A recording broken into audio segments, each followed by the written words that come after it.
Gloria sea al Señor. Siempre lo digo, hermanos, agradecido con Dios por la oportunidad de servirle a Él y de servirles a ustedes a través de la enseñanza y la predicación, y con una expectativa grande de lo que Dios quiere hablarnos. Así es como debemos de venir ante su palabra. Entonces, le invito a que me acompañe este ratito y que estemos atentos a lo que Dios tiene para nosotros hoy.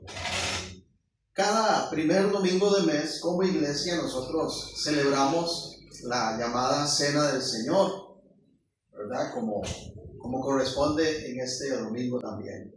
Pero cada cierto tiempo me gusta tomar el espacio de la predicación para compartir una breve enseñanza sobre ese tema.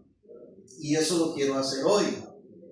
Yo titulé el sermón Grandes Enseñanzas de la Cena del Señor, porque no solo la práctica en sí ya es de bendición, sino también lo que nos enseña esa práctica es de bendición.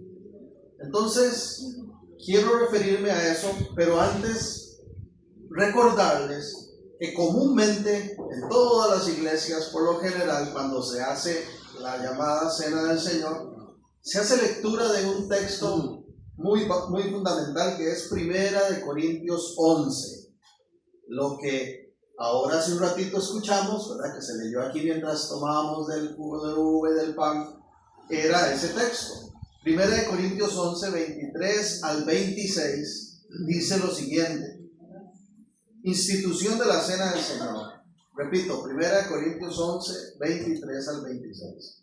Porque yo recibí del Señor lo que también os he enseñado, que el Señor Jesús, la noche que fue entregado, tomó pan, y habiendo dado gracias, lo partió y dijo: tomad, comed, esto es mi cuerpo, que por vosotros es partido.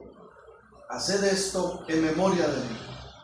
Asimismo tomó también la copa, después de haber cenado, diciendo: esta copa es el nuevo pacto en mi sangre. Haced esto todas las veces que la bebieres en memoria de mí. Así pues, todas las veces que comieres este pan y bebieres esta copa, la muerte del Señor anunciáis hasta que Él venga. Señor, gracias por tu palabra, que es maravillosa, que es de bendición. Permite que este tiempo, Señor, sea de edificación para todos los oyentes. Que tu palabra, Señor, corra en este lugar y podamos no solo escucharla, sino llevarla a la práctica, aplicándola a nuestras vidas. Cumple el propósito por el cual vamos a recibir este mensaje hoy, y que tu nombre sea glorificado por siempre. En Cristo Jesús. Amén. Bien, hermanos, grandes enseñanzas de esta práctica de la Cena del Señor. La Cena del Señor es una de las dos grandes ordenanzas que tenemos en la Biblia respecto a la dinámica de la vida en Cristo. Cuando nosotros rendimos nuestra vida al señorío de Jesús, la Biblia enseña que Él ha pedido que hagamos dos cosas muy puntuales. Todo creyente debe bautizarse. El bautismo es el testimonio público de que hemos creído el Evangelio y hemos aceptado la obra de Cristo y su señorío en nosotros. Como iglesia protestante, tenemos la práctica de hacer esto a una edad madura. Por lo general, 11, 12 años en adelante, donde consideramos que la persona ya tiene la capacidad de hacer de la palabra algo comprensible en su vida. Por eso, las iglesias evangélicas y protestantes, a diferencia del catolicismo, no bautizamos infantes. Porque la palabra dice en el Evangelio de Marcos que el que cree sea bautizado. Y un infante aún no puede creer, no puede comprender muchas cosas de la vida aún. Pero llega el punto en que podemos creer. Y Jesús dijo: el que crea, entonces sí, bautícese. Pero hoy no vamos a hablar del bautismo. El énfasis es la cena. La Cena del Señor, llamada así, es la segunda ordenanza importante que Cristo reiteró para la iglesia. Y en ella Él nos dijo que practicáramos esto todas las veces hasta que Él regrese. Por eso es que las iglesias en todo el mundo lo siguen haciendo y seguiremos haciéndolo hasta nuestro encuentro final y eterno con Cristo, como lo hicimos hoy. Ahora bien, dice 1 Corintios 11, pero el verso 29, porque el que come y bebe indignamente, sin discernir el cuerpo del Señor, sin discernir. La palabra discernir es sinónimo de comprender, de entender claramente algo. Así dice el diccionario, de hecho. Se busca el diccionario y qué es discernir y dice comprender o entender claramente algo. Bueno, el texto dice que no se puede participar de la cena del Señor sin discernir, o sea, sin comprender o entender lo que se hace. No se debe hacer a la ligera. Y por eso me gusta tomar este espacio cada cierto tiempo para que todos estemos claros de lo que estamos haciendo. Ahora, el verso 23 dice, el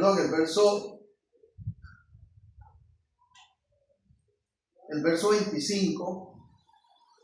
24, finalizando, dice, haced esto en memoria de mí. Y el verso 25, finalizando la parte B, dice, haced esto todas las veces que la bebieres en memoria de mí. Así que la cena del Señor nos recuerda algo importante, nos recuerda la maravillosa obra de Cristo. Pero antes de continuar, quiero hacer un paréntesis para mostrarles una imagen muy reconocida, muy popular, muy famosa. Mi hermano me ayuda.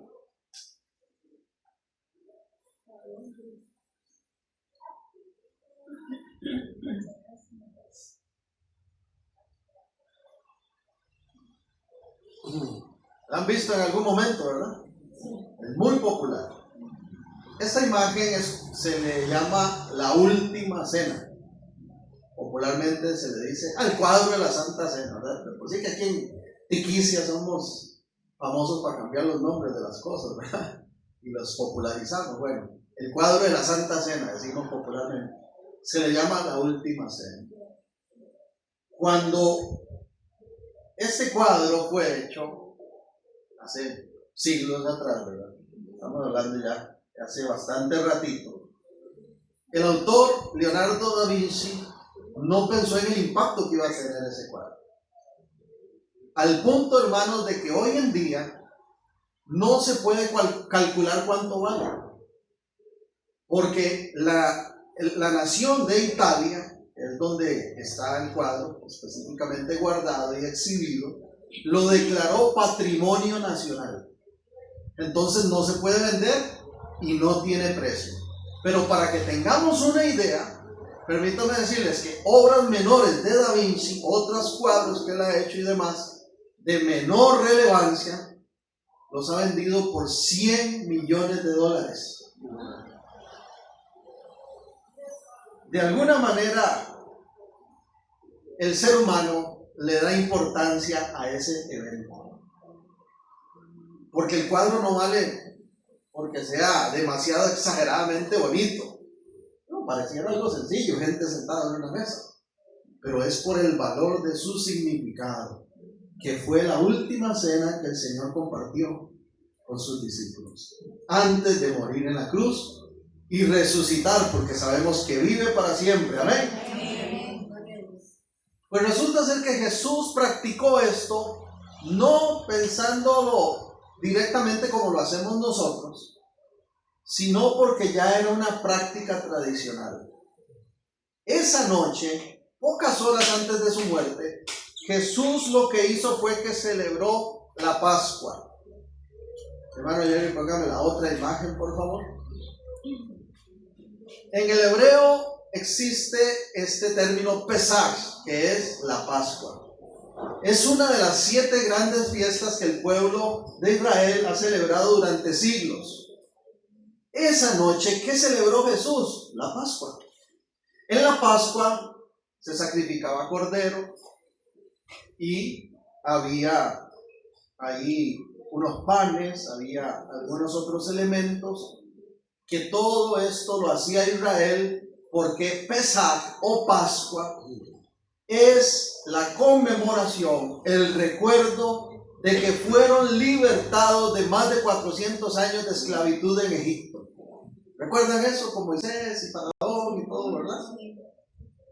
Cuando el pueblo fue libertado, Dios les dijo a través de la ley de Moisés: van a celebrar la Pesaj, van a celebrar la Pascua, porque la palabra Pascua en hebreo significa pasar de o por encima de. Porque resulta ser que la noche antes de que el pueblo de Israel fuera libre de Egipto, hubo una última y terrible plaga. ¿Quién se acuerda? ¿De qué? Muerte. Muerte de los primogénitos. Y el ángel de la muerte pasó por Egipto. En las películas ponen como una sombra que baja, ¿verdad? No me imagino cómo sería eso, pero qué terrible noche. Y Dios le dijo a su pueblo: tomen sangre de cordero, úntela en los bordes de la puerta, porque cuando venga la muerte, en la puerta que esté untada de sangre, ¿qué va a pasar? La muerte se va a saltar esa casa y los que estén adentro vivirán. Ningún primogénito de Israel murió esa noche, porque la sangre del cordero, que ahora entendemos, tipo de Cristo Jesús, los cubrió de la muerte, pasó por encima de. Eso significa Pascua. Y Jesús esa noche toma a los discípulos horas antes de morir. Esto es tremendo, hermanos, porque todo lo que él hizo con ellos estaba recordándole a Jesús lo que le iba a pasar en un ratito. Y él lo hace con ellos y cambia para siempre el sentido de esa celebración. Por eso la iglesia ya no celebra la Pascua, sino la cena. Porque Cristo Jesús vino a cumplir todo lo que la Pascua anunciaba. Y por su gracia y misericordia, la muerte pasa por encima, lejos de nosotros. Y el que cree en Él por siempre vivirá, dice Juan 11:25. Eso es lo que está ocurriendo. Pero para avanzar, porque el tiempo corre, permítame mencionar puntualmente algunos aspectos de enseñanzas que nos deja esa práctica de la cena. ¿Hasta aquí estamos claros? ¿Me voy a entender? Sí. Ya no celebramos Pascua, pero sí hacemos la cena del Señor, porque Él nos pidió que lo hiciéramos hasta que Él regrese. Y un día estaremos para siempre con Él. Bendito sea su nombre. Vamos al texto base. 1 Corintios 11:23. Dice el apóstol Pablo en ese momento, inspirado por el Espíritu Santo: porque yo recibí del Señor lo que también os he enseñado, que el Señor Jesús, la noche que fue entregado, tomó pan. ¿La noche que fue qué? Entregado. La misma noche que fue entregado. ¿Entregado para premiarlo? No, ¿verdad? Entregado para morir. Entregado para ser sacrificado. Entregado para dar su vida en rescate por muchos. Por eso yo puse que una primera enseñanza es la siguiente. La vida en Cristo es una vida de amor sacrificial. Todo el que diga que es cristiano, que valga aquí el paréntesis para decir que no se trata de una religión simplemente, sino de un estilo de vida. Todo el que dice yo soy cristiano tiene que seguir el ejemplo de Cristo, porque la vida cristiana es una vida de amor sacrificial. Hermanos, qué mundo más egoísta en el que estamos viviendo. Es increíble. Con costos alguien le da campo en la carretera. Con costos alguien nos va a dar campo en una fila larga. Se han perdido valores tan básicos como las damas primero, como el dar un lugar a una mujer embarazada para que se siente, o a un anciano. Porque la gente está pensando ensimismada.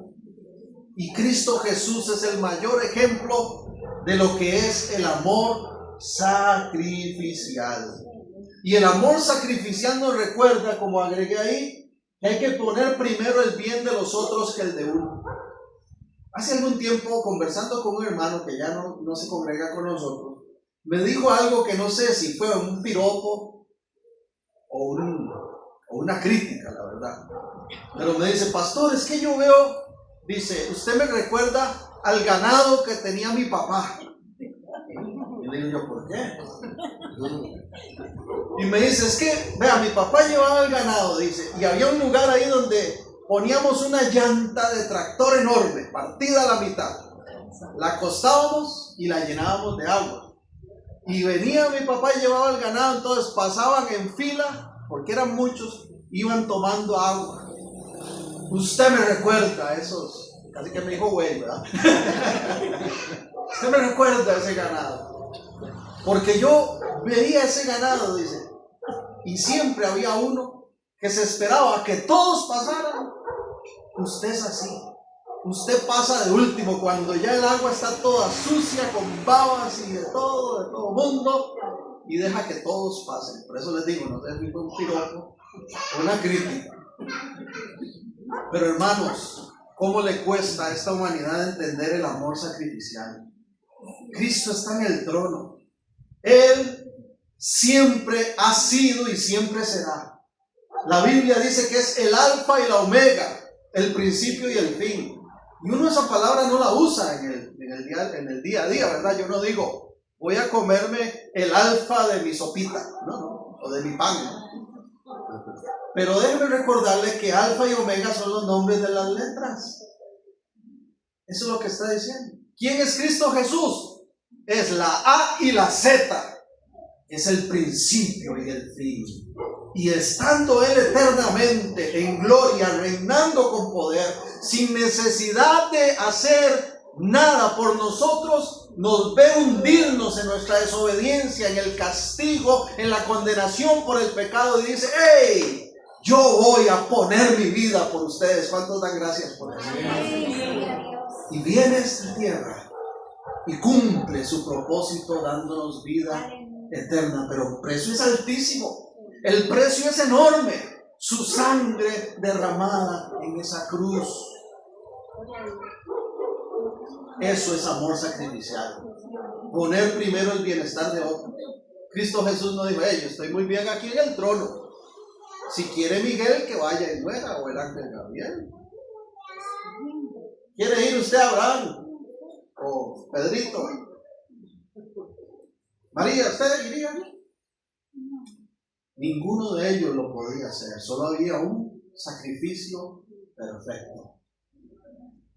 Ahora nos toca a nosotros, hermanos, hacer lo mismo. Pero ¿cómo nos cuesta? Y si aún creemos que eso es algo de la actualidad, no déjeme decirle que esto tiene rato. Esta carta a 1 Corintios fue escrita aproximadamente en el año 60-62 después de Cristo. Y ya ahí había problemas de amor sacrificial. Tan es así que si nos devolvemos un poquito en ese capítulo 11, dice el verso 17. 1 Corintios 11:17, un poquito antes. Que habían, ¿cómo lo titula Reina Valera? Abusos en la cena del Señor. Dice el 17, voy a leer hasta el 22. Pero al anunciaros esto que sigue no os alabo, porque no os congregáis para lo mejor, sino para lo peor. Ay, hermanos, ese versículo a mí me golpea. ¿Cómo es posible que la iglesia de Cristo se congregue, se reúna para lo peor y no para lo mejor? ¿Y en qué estamos? ¿Qué somos entonces? Y ya desde ese tiempo el apóstol Pablo le reclama a la iglesia de Corinto y les dice, esto que les tengo que decir no es bonito, no los alabo, porque ustedes se reúnen para lo peor. ¿Y por qué estaba tan molesto el apóstol? Dice el verso 18, en primer lugar, cuando se reúnen como iglesia, oigo que hay entre ustedes divisiones, y en parte lo creo, porque es preciso que haya disensiones para que se hagan manifiestos entre vosotros los que son aprobados por Dios.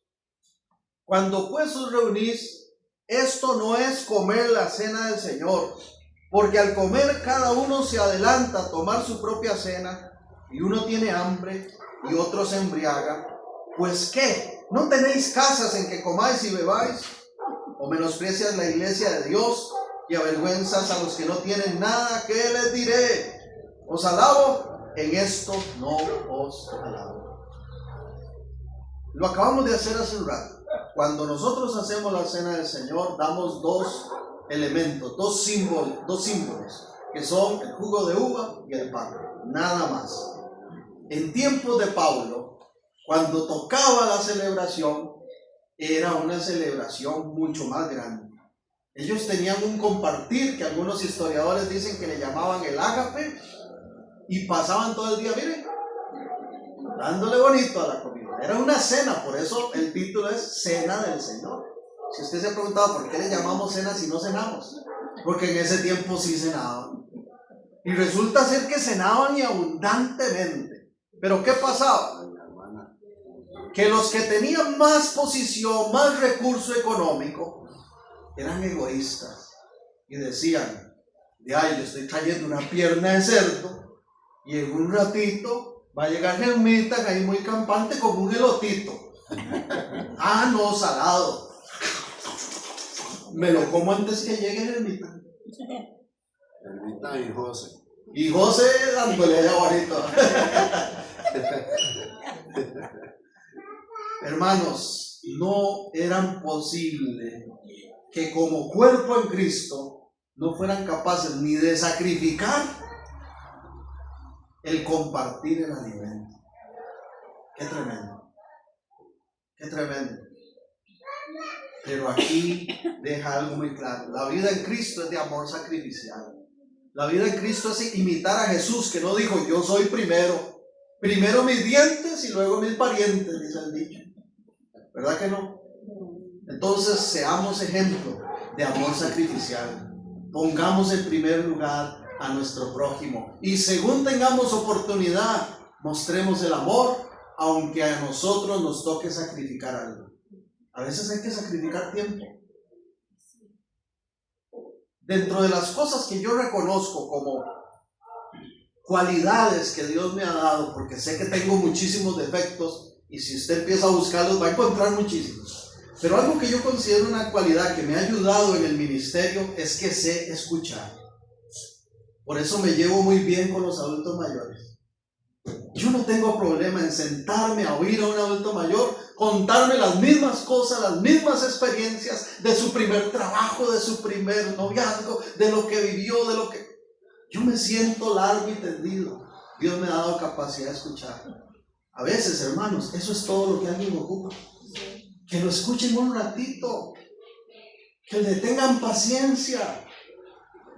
Eso es amor sacrificial, porque tal vez alguien diría, no, ¿por qué me va a quedar yo ahí tanto rato? Voy a ir a hacer otra cosa. Amor sacrificial.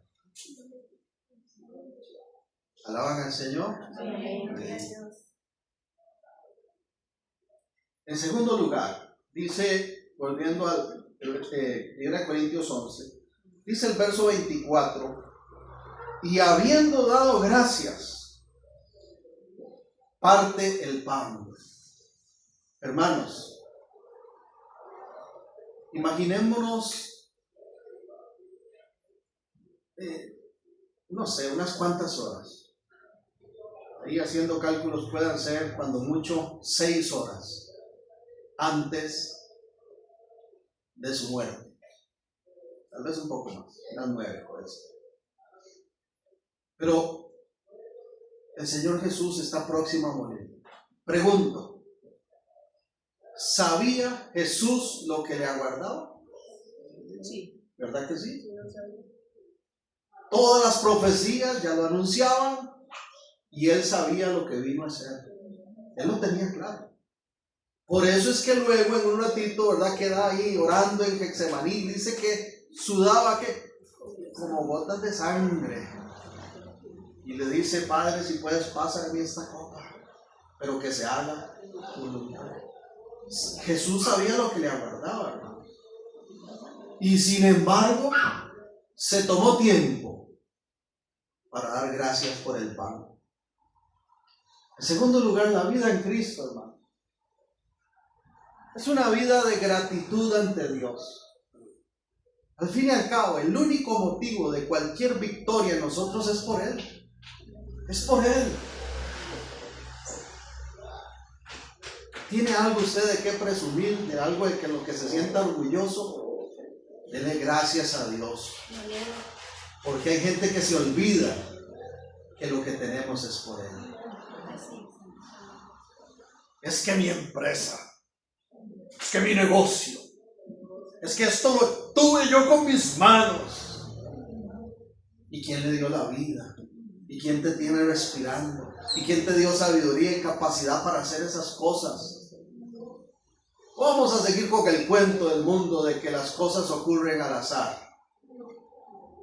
¡Qué suerte! ¡Qué chiripa! No hay casualidades. Para los hijos de Dios hay diosidades, si es que existe la palabra. Propósitos divinos. Y la vida en Cristo, hermanos, es una vida de gratitud. Y hay que darle gracias a Dios por todo. Decían los viejitos, en las duras y en las suaves, en las buenas y en las maduras, en las duras y en las maduras. La vida no es fácil. Los retos, las circunstancias, a veces la salud, pero seamos agradecidos. Seamos agradecidos. Dice 1 Tesalonicenses 5:18. Den gracias en todo, porque esa es la voluntad de Dios para cada uno de nosotros en Cristo Jesús. En todo. Hermanos, hay gente tan mal agradecida. Escuchaba a una persona decir que tenía un familiar tan negativo, pero tan negativo, que usted le decía, vea qué bonito amaneció el día, vea qué sol más lindo, y decía, eso es sol de lluvia. Hay gente que todo le busca lo negativo, no agradecen nada en la vida. Yo les he contado a ustedes y se los reitero hoy. Si por algún motivo yo tengo que levantarme en la noche a ir al baño, a hacer cualquier cosa, y ya es de noche y ya todo el mundo está acostado, yo me detengo en la puerta de mis hijos, su cuartito de Josué, perdón, pongo mis manos en esa puerta y levanto la otra y le digo, Señor, gracias por mi hijo, gracias por mi hijo, y empiezo a orar por ellos. Como soy medio loco a veces paso, hermano, usted lo verá como locura, no sé, pero yo le pongo la mano al microondas y le digo, Señor, gracias porque este microondas está ungido, no sé cómo ha durado tantos años. Gracias porque tengo una refrigeradora que tal vez no está repleta por dentro, pero nada nos ha faltado, Señor. Gracias por esta alacena que no está que explota tampoco. Pero ahí hay comidita para mañana. Gracias porque habrá algo para comer en la mesa. Todo se lo debemos a Él. Pero sobre todo, dice 1 Corintios 15:57, mas gracias sean dadas a Dios que nos da la victoria por medio de nuestro Señor Jesucristo. Hermanos, yo puse en ese punto allí, número 2, que el único motivo de nuestra victoria, ¿cómo se llama? Cristo Jesús. Cristo Jesús. Dice Pablo, sean dadas gracias a Dios, porque Dios es el que nos da la victoria. Si no fuera por la obra de Cristo, hermanos, qué terrible sería morirse, porque nos aguardaría una condenación eterna. Pero está escrito que al que está en Cristo, aún el morir es ganancia. ¿Cuántos están agradecidos? ¿Cuántos están agradecidos por la familia que Dios les ha dado? Por la esposa que Dios le ha dado, el esposo. Aprovecho el paréntesis, entonces digámoselo. Vea a sus ojos, a su esposa, a su esposo, y dígale, doy gracias a Dios por ti, Acérquese a sus hijos, hermanos. Eso vale muchísimo, los que somos padres. Y dígale: alegras mi corazón. No sabes cuánto te amo. Para un hijo oír eso, hermanos, vale más que darle el iPhone 18. No sé por qué no me lo van.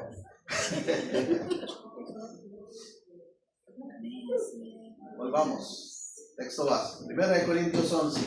El mismo verso 24, pero en la parte B dice: tomad, comed esto, ¿verdad? El pan que representa el cuerpo del Señor que fue partido. Dice: haced esto en memoria de mí. Entonces, después de que dio gracias, reparte el pan y les dice: hagan esto en memoria de mí. O sea, les da la razón por la cual quiere que sigan celebrando, ya no la Pascua, sino la cena. ¿Cuál es la razón? En memoria de Él. Yo puse como punto número 3 que la vida en Cristo es una vida de obediencia. Porque cuando dice ahí: tomad y coman y hagan esto en memoria de mí, eso se le llama teológicamente un imperativo. La Biblia está llena de demostrativos y de imperativos.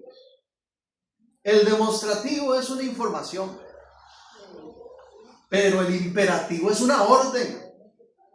Y cuando dice ahí, en el verso 24, hacer esto en memoria de mí, es un imperativo. Es: quiero que me obedezcan. Porque nos guste o no, la vida en Cristo es una vida de obediencia. Hoy en día la obediencia no vende. La gente no quiere que se le demande, que se le pida obediencia. Los hijos se rebelan, etc. Pero la obediencia es fundamental en el camino en Cristo. Debemos obedecer a Dios en todo lo que Él nos diga. Y como muchas veces también lo he dicho, hermanos, y se lo he dicho a mis hijos, se los he enseñado, no solamente hay que obedecer con prontitud. Porque ese ahorita, más tardito, nunca llega. Se le dice a un chiquillo: mire, lavó los trastes que usó. Ahorita, pa. Más tardito. Y a la media hora: ya lo lavó. Voy. Y a la hora: ya lo lavó. Ahorita. La obediencia retardada significa desobediencia. Repito la frase: toda obediencia retardada significa desobediencia. Hermanos, a veces somos obedecedores retardados delante de Dios. Nos tardamos para responderle. Y Dios nos está diciendo claramente: haz esto o deja esto. Y estamos como el chiquillo rebelde: voy, Dios, ya casi, Señor. Y en ese ya casi nunca lo hacemos. Seamos obedientes. ¿Qué está pidiendo Dios de ti? ¿Hay algo que sabes que tienes que hacer? ¿Que es un imperativo de Dios para tu vida? Para nuestra vida. Entonces hagámoslo con prontitud. Porque Dios, cuando pide algo, es porque sabe que nos va a beneficiar. Dios no es caprichoso ni tirano. Él no nos dice: quiero que dejes esto, para incomodarnos. Dios no es como ponen a veces en las fábulas y en las películas, un Dios que está en el trono con un rayo en la mano. ¿Lo he visto? Vamos a ver quién se descuidó. Qué bien, ahí está Elmer. ¡Pum! Le mando. Qué bien, veo a Kenneth distraído. ¡Pum! Le tiro otro rayo. Para que no esté. No, Dios no es así. Dios no hace las cosas por capricho. Si Él nos está pidiendo algo, obedezcámoslo, porque es para bendición.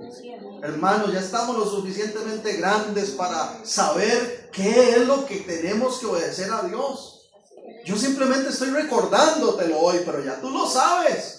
Usted sabe lo que está mal, lo que no le está agradando a Dios de su vida, o usted sabe lo que Dios le está pidiendo que haga respecto a algún área de su vida en particular. Entonces, ¿qué espera para obedecer? ¿Verdad que nos cuesta a veces? Bendito sea el Señor, porque hasta eso nos ha dado el poder del Espíritu Santo. Porque si es en nuestras fuerzas, hermanos, no podemos hacer muchas cosas. Pero con la fortaleza del Señor todo lo podemos.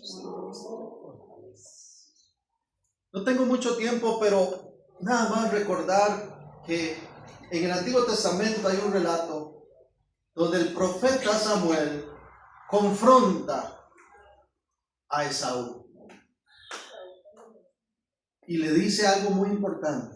Primera de Samuel 15:22. Mi hermano Jerry, me lo proyecta ahí, por favor. Primera de Samuel 15:22. Porque el rey Saúl andaba rebelde, haciendo las cosas a su manera, pero al mismo tiempo pretendía agradar a Dios porque sabía que le convenía el favor de Dios con su reino. Y resulta ser que dice Samuel: se complace Jehová tanto en los holocaustos y víctimas como en que se obedezca las palabras de Jehová. ¿Quiere leer conmigo esta parte? Ciertamente. 1, 2, 3. Ciertamente el obedecer es mejor que los sacrificios y prestar atención que la grosura de los carneros. El dicho popular dice: el que peca y reza empata. Y hay gente que sabe que está en desobediencia y que Dios le está diciendo: haz lo que te digo. Pero entonces dicen: ofrezco el sacrificio, voy un ratito el domingo a la iglesia, o voy a dar este dinerito aquí, esta ofrenda, o voy a ayudarle a un vecino en alguna situación. Listo. Y la obediencia, dice Dios: ¿qué quiero yo más? ¿El sacrificio, el holocausto, la práctica religiosa o la obediencia? La obediencia. Eso es lo que él pide. 11:25, ahí en Primera de Corintios 11. Dice el verso 25: asimismo tomó también la copa después de haber cenado, diciendo: esta copa, este jugo de uva que van a tomar, ¿verdad?, que representa su sangre, dice Jesús, es también la representación de ¿qué? De el nuevo pacto en mi sangre. La palabra pacto significa acuerdo, convenio. ¿Y qué es lo que está diciendo Jesús? Antes, el pacto que Dios había hecho con Israel era a través de la ley. Por eso tenían que celebrar la Pascua, todas las otras fiestas, cumplir con todos los mandamientos. Que hago aquí el paréntesis para reiterar que aunque los 10 mandamientos, el decálogo es lo más famoso, no eran solo 10 que el pueblo de Israel pretendía cumplir. Hemos hablado en las noches de profundidad, los que vienen al estudio bíblico. Había por lo menos, ¿cuántos mandamientos, hermanos? ¿Recuerda alguno que Israel intentaba cumplir? ¿Lo recuerdan? 613 mandatos. Y nadie podía cumplirlos. Por eso Cristo Jesús viene ahora y inaugura un nuevo pacto. Que la misma Biblia dice que es mejor que el anterior, porque es un pacto basado ya no en lo que nosotros hacemos, ¿verdad?, no en la ley, sino en lo que Cristo hace por nosotros. Por eso es un nuevo pacto que él dice: en mi sangre. ¿Qué significa eso en la práctica, hermano? Yo lo puse así: la vida en Cristo se vive bajo los parámetros del reino. Usted y yo estamos inmersos en ese nuevo pacto, en ese acuerdo, que es el contrato de cómo se vive bajo el reino de Dios y no bajo la tierra. En el reino de Dios se vive conforme a la voluntad de Dios expresada en la gracia de Jesucristo en nosotros. Entonces, ¿qué es lo que hay que hacer? Vivir incorporados al nuevo pacto. ¿Por qué? Porque hay gente que se sale del pacto. Se sale de los parámetros del reino, se sale del acuerdo de Dios y luego viene llorando y diciendo: ay, ¿por qué me va tan mal? Yo no levanto cabeza. Te saliste del pacto, te saliste de los parámetros de Dios y quieres bendición. El mundo puede decir muchas cosas, pero Dios ya dejó claro cómo se vive según sus parámetros. A mí me duele cuando llegan parejas y y me dice, tenemos tantos años de estar juntos viviendo. No nos hemos casado, pero Dios sabe que nos amamos. Pídale a Dios que nos bendiga más. ¿Estás fuera de los parámetros? ¿Estás fuera del pacto? ¿Y quieres bendición? ¿Qué tendría que hacer? Ordenarse, casarse para que la bendición de Dios fluya con libertad. Pero el mundo dice, no. Júntese para que prueben a ver si son compatibles. En Dios no hay pruebas. En Dios hay pacto. Y el matrimonio es un pacto que hacemos delante de Dios y el cual Dios se compromete a bendecir. Ojo, no estoy con esto diciendo que una pareja que viva juntada no pueda clamar a Dios por bendición y que Él no vaya a tener cuidado de ellos. Lo que estoy diciendo es que si usted tiene la suficientemente fe para creer que Dios pueda bendecir y le es necesario para bendecir su hogar, téngala también para actuar con hombría y decirle a su mujer, a su pareja, mira, te amo tanto que quiero confirmarlo delante de Dios. Y Dios va a bendecir aún más ese matrimonio. No sé por qué, bueno, Dios sabe por qué. Me fui por otra. Hebreos capítulo 10. A veces el Espíritu, hermano, nos lleva a mencionar algunas cosas que no teníamos pensado. Hebreos 10:26. Oiga esto, porque si pecáramos voluntariamente, después de haber recibido el reconocimiento de la verdad, ya no queda más sacrificio por los pecados, sino una horrenda expectación de juicio y de hervor de fuego que ha de devorar a los adversarios. El que viola la ley de Moisés por el testimonio de 2 o 3 testigos muere irremisiblemente. ¿Cuánto mayor castigo pensás que merecerá el que pisoteare al Hijo de Dios y tuviere por inmunda la sangre del pacto, en la cual fue santificado, e hiciere afrenta al Espíritu de gracia? Pues conocemos al que dijo, mía es la venganza, yo daré el pago, dice el Señor. Y otra vez el Señor juzgará al pueblo. Y dice el 31, horrenda cosa es caer en manos de Dios. Digo todo esto nada más para reiterar lo que ya sabemos. Con Dios no se juega. No pretendamos vivir la vida de nuestra manera. Sigamos haciendo las cosas en los parámetros de Dios. Sigamos caminando dentro de ese nuevo pacto maravilloso que Él mismo puso el sello con su sangre, y vamos a seguir recibiendo bendición. Y ya para finalizar, volviendo a 1 Corintios 11, el verso 26 dice, así pues, todas las veces que comieres este pan y bebieres esta copa, todas las veces que nosotros hacemos la cena del Señor juntos como iglesia, ¿qué estamos haciendo? La muerte del Señor anunciáis hasta que Él venga. Yo puse lo siguiente. Cuando la Biblia dice anunciáis hasta que Él venga, de alguna manera enfatiza que la vida en Cristo se vive evangelizando, pero también preparándonos para su retorno. ¿Cuántos creen que Cristo volverá? Amén. ¿Y cuántos creen que volverá por los suyos? Amén. Por los que le han reconocido a Él como Señor y Rey. Entonces compartamos eso.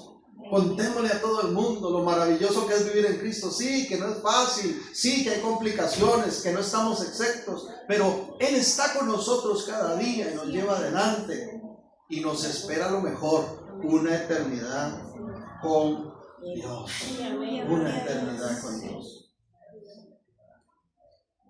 En conclusión, amor sacrificial al Cristo Jesús, gratitud constante ante Dios, compromiso de obediencia, proclamación y expectativa de su retorno. La pregunta del millón es, ¿estamos viviendo de esta manera? Yo espero que usted y aún yo mismo podamos decir, sí, Señor, estoy viviendo de esa manera. Gracias, Dios, por tu palabra. Gracias por este tema, Señor, que nos recuerda cuán maravilloso ha sido tu sacrificio por nosotros en la cruz. Cuán grande amor has mostrado porque no lo merecíamos, Señor. Gracias por darle sentido a nuestra vida, porque sin ti, Señor, qué mal va todo definitivamente. Gracias por amarnos, perdonarnos, por tenernos paciencia, incluso porque seguimos fallando, Señor. Pero gracias por aceptar nuestra disposición de obedecerte. Una vez más en esta mañana nos comprometemos ante ti, no ante los que están alrededor, ante ti. Nos comprometemos a una vida de obediencia.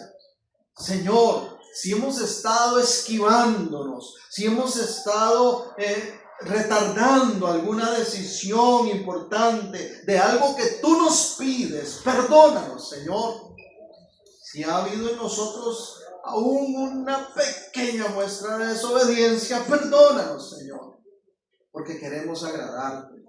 Hoy nos levantamos en tu nombre, Jesús, y con el poder de tu Espíritu Santo tomamos decisiones y seguimos adelante, porque nosotros no vivimos conforme al mundo, sino conforme a tu reino, a tus parámetros. Gracias por incorporarnos en ese nuevo pacto, en ese acuerdo que nadie podía cumplir, pero que tú lo pagaste por nosotros. Gracias por derramar tu sangre, Señor. Y gracias porque hoy tenemos la oportunidad de compartir esta alegría de una vida en Cristo con todos los que nos rodean. Dígale ahí donde usted está, úsame, Señor. Que salgan palabras constantes de mi boca para que otros se enamoren de ti como yo te amo. Para que otros quieran conocerte como tú me has permitido conocerte. Y que esto lo sigamos haciendo hasta que tú vuelvas, Señor. Padre Santo, que el resto de la semana sea feliz, dichosa para todos en Cristo Jesús. Amén y amén.